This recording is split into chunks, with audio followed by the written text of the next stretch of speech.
Welcome to Siddiqui's classes. आज का topic है हमारा टाइप ऑफ एसेक्सुअल रिप्रोडक्शन। यहाँ पे हमने कुछ टाइप लिए हैं एसेक्सुअल के, वो पढ़ेंगे। आते हैं, फर्स्ट है fission. It is a common method of asexual reproduction in which parental body divided into two or more part by mitotic division. इसमें फिशन में पेरेंट्स की body two or more part में डिवाइड होती है और new organism बनाती है उन पेरेंट्स या by mitotic division.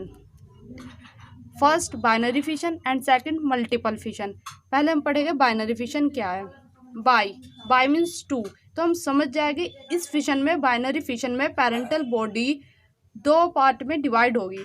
When parental body divided into two part and each part rapidly grow into new organism during favourable condition. जिस प्रोसेस में पेरेंट की बॉडी दो पार्ट में डिवाइड होए और दोनों ही पार्ट न्यू ऑर्गेनिज्म में कन्वर्ट हो जाए फेवरेबल कंडीशन के दौरान, उस प्रोसेस को हम बाइनरी फिशन कहते हैं। ये पाया जाता है amoeba, euglena, bacteria, flatworm etcetera. The organism that undergo binary fission are immortal. जितने भी ऑर्गेनिज्म बाइनरी फिशन से रिप्रोड्यूस होते हैं वो सब इमोर्टल होते हैं। इमोर्टल मीन्स अमर होते हैं, क्योंकि उनकी नेचुरल डेथ नहीं होती है, इसलिए उन्हें इमोर्टल कहा गया है। यहाँ पे हमने अमीबा सेल लिया, यूनिसेलुलर है, इसमें बाइनरी फिशन हो रहा है। फर्स्ट न्यूक्लियस डिवाइड हुआ, फिर धीरे धीरे साइटोप्लाज्म और फिर टू डॉटर सेल बन गई। कोई भी पार्ट रिमेनिंग पेरेंट्स की बॉडी का कोई भी पार्ट नहीं बचा जो वेस्ट में गया हो, इसीलिए ये इमोर्टल हो जाता है। नेचुरल डेथ इसकी होती नहीं है, और कोई भी बॉडी पेरेंट्स की बॉडी का पार्ट बचा नहीं जो वेस्ट जाए, इसलिए ये इमोर्टल है। अब हम सेकंड पार्ट पढ़ेंगे, multiple fission. Multiple fission, multi से हम समझ जाएंगे यहाँ पे पेरेंट्स की बॉडी काफ़ी टुकड़ों में टूटेगी। When parental body divide into many parts and each part grow into new organism during unfavorable condition to increase the chance of survival of organism और daughter cell। उसमें था फेवरेबल कंडीशन, लेकिन multiple fission में organism जो divide होता है unfavourable condition में, जब ये डिवाइड होता है कोई भी ऑर्गेनिज्म, तो वो एक लेयर बना देता है, रेजिस्टेंस एक लेयर बनाता है, 3 लेयर बनाता है। वो रेजिस्टेंस प्रोवाइड करती है जब तक फेवरेबल कंडीशन नहीं आ जाती। फेवरेबल कंडीशन बोलते कोई भी ऑर्गेनिज्म जिसमें वो सर्वाइव कर सके, उसका टेम्परेचर, फूड, वाटर जो भी उसको ज़रूरत होती है वो सब उसे जो मिलती है वो फेवरेबल है। और जब तक उसे नहीं मिलने की तो ये उसको लेयर प्रोवाइड करती रहेगी, जिस लेयर का नाम होता है सिस्ट, जो रेजिस्टेंस देती है। लेकिन जब वो रिटर्न आता है अपनी फेवरेबल कंडीशन में, तो ये सिस्ट लेयर टूट जाती है। ये हमने एग्जांपल इसका देखा है प्लाज्मोडियम में, मलेरिया पैरासाइट में और अमीबा में भी होता है। प्लाज्मोडियम में बॉडी डिवाइड हुई, पेरेंट्स की बॉडी मैनी पार्ट में डिवाइड हुई, और ये सब पार्ट जो है वो न्यू ऑर्गेनिज्म में बन गए और यहाँ से निकल गए। लेकिन ये जो पेरेंट्स की बॉडी है, ये साइटोप्लाज्म है, ये हमारा वेस्ट गया। ये न्यू बना लेकिन ये साइटोप्लाज्म हमारा वेस्ट गया।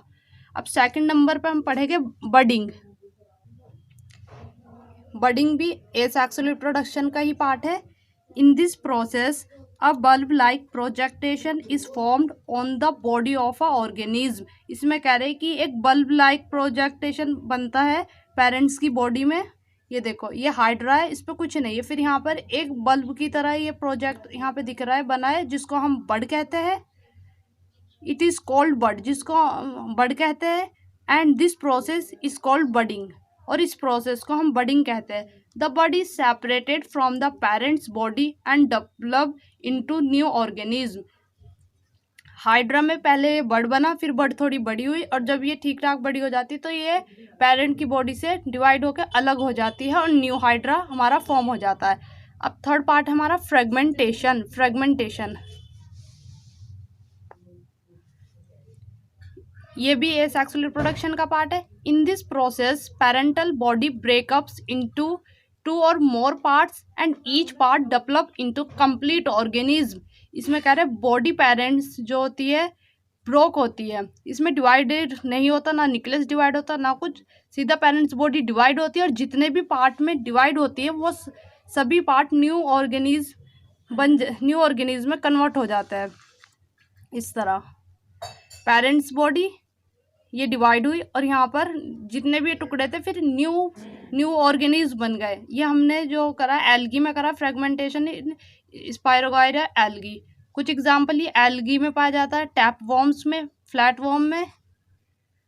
अब नेक्स्ट पार्ट रीजनरेशन, ये भी सेक्सुअल रिप्रोडक्शन का पार्ट है। Some organism have ability to grow into new complete organism from the piece of body part due to presence of interstitial cells. इसमें कहते हैं रीजनरेशन भी फ्रेगमेंटेशन की ही तरह होता है।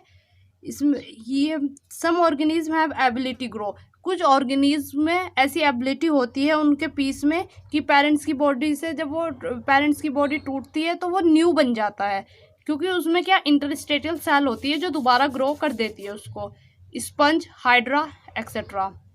Notes, in other animals to a part of body when damage develop by regeneration etcetera. हमने ये रीजनरेशन और भी प्रोसेस में होता है, जैसे कि कुछ पेरेंट्स की बॉडी डैमेज हो जाती है, इंजर्ड हो जाती है, फिर वो वहाँ पे दोबारा ग्रो कर जाती है। जैसे कि हम अपने घर में दे सकते हैं बॉल लेजर टेल, जो छिपकली होती है उसकी पूंछ टूट जाती है लेकिन फिर वो दोबारा आ जाती है रीजनरेशन प्रोसेस से। अब हमारा है स्पोर फॉर्मेशन, ये भी सेक्सुअल का टाइप है। Spore are propagules which germinate to the new organism. ये जो स्पोर होते हैं इसमें भी कुछ टाइप होते हैं, टाइप ऑफ स्पोर फॉर्मेशन। अब अलग अलग टाइप के स्पोर पढ़ेंगे। एक होता है zoospore. The zoospore are special kind of motile and flagellated spore, they are produce in zoosporangium. Zoospore जो होता है ये फ्लैजिलेटेड होता है, इसके यहाँ पे फ्लैजिला होते हैं और ये मोटाइल होता है, ये वाटर में पाया जाता है, ये मोटाइल होता है। पेरेंट की बॉडी जो होती है डिवाइड होती है और डिवाइड होने के बाद ये जितने भी पार्ट में वो डिवाइड होती है वो सब न्यू जू स्पोर बन जाते हैं और वो यहाँ से निकल कर चले जाते हैं अपना। जू स्पोर ये स्पोर फॉर्मेशन का टाइप है। और एक टाइप इसका और हमने यहाँ पे लिया है conidia. These are found in fungi like aspergillus, penicillium etcetera. These are non motile spore produce singly or in chain. हमारा जो स्पोर में फ्लैजिला थे वो मोटाइल था, लेकिन इसमें कोई फ्लैजिला नहीं है और ये मोटाइल नहीं है। ये सिंगल भी प्रोड्यूस होते हैं इसके स्पोर और चेन में भी। यहाँ पे हमने चेन में देख सकते हैं ये विंड के थ्रू डिस्पर्जल होते हैं और जब ग्रो करते हैं फेवरेबल कंडीशन में अपनी। अब लास्ट पार्ट जो हमारा बचा है वो है वेजिटेटिव रिप्रोडक्शन। इसको दो नामों से जाना जाता है, वेजिटेटिव प्रोपेगेशन और vegetative reproduction. In this process any vegetative part of a plant such as stem, root, leaf etc is develop into complete plant. इसमें ये एबिलिटी होती है कोई भी वेजिटेटिव पार्ट प्लांट का ग्रो कर जाता है, न्यू ऑर्गेनिज्म में कन्वर्ट हो जाता है। वेजिटेटिव प्रोपेगेशन के दो टाइप होते हैं, एक होता है नेचुरल वेजिटेटिव प्रोपेगेशन और दूसरा आर्टिफिशियल। पहले हम नेचुरल पढ़ेंगे।